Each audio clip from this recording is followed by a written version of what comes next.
TNPSC group 1 தேர்வில் மாநில அளவில் முதலிடம் பிடித்த கடலூர் மாணவிக்கு பல்வேறு தரப்பினரும் வாழ்த்து தெரிவித்து வருகின்றனர். கடலூர் மாவட்டம் வாழைக்கொல்லை கிராமத்தைச் சேர்ந்த விவசாயி கலைச்செல்வன், மாலதி தம்பதியரின் மகள் கதிர் செல்வி டிஎன்பிஎஸ்சி குரூப் 1 தேர்வில் வெற்றி பெற்று தமிழகத்தில் முதலிடம் பிடித்துள்ளார்.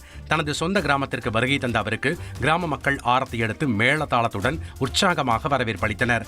மாணவிக்கு அமைச்சர் MRK பன்னீர்செல்வம், அதிமுக MLA அருண்மொழி தேவன் மற்றும் சமூக ஆர்வலர்கள் வாழ்த்து தெரிவித்தனர். டிக்ளேர் பண்ண குரூப் 1 எக்ஸாம் 2025 ரிசல்ட்ஸ்ல ஸ்டேட் ஃபர்ஸ்ட் ரேங்க் செக்யூர் பண்ணியிருக்கேன். எங்க அப்பா ஒரு ஃபார்மர், அம்மா ஹோம் மேக்கர். நான் வந்து ஃபர்ஸ்ட் யூபிஎஸ்சி படிக்க தான் ஸ்டார்ட் பண்ணேன். யூபிஎஸ்சி படிச்சுட்டு இருக்கும் போதே வந்து டிஎன்பிஎஸ்சி எக்ஸாம் நோட்டிஃபிகேஷன் வந்ததுனால நான் அதை ப்ரிப்பேர் பண்ண ஆரம்பித்தேன்.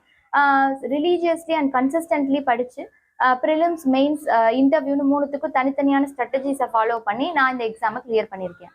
Satyabama Institute of Science and Technology, Chennai and Sri Perumbudur.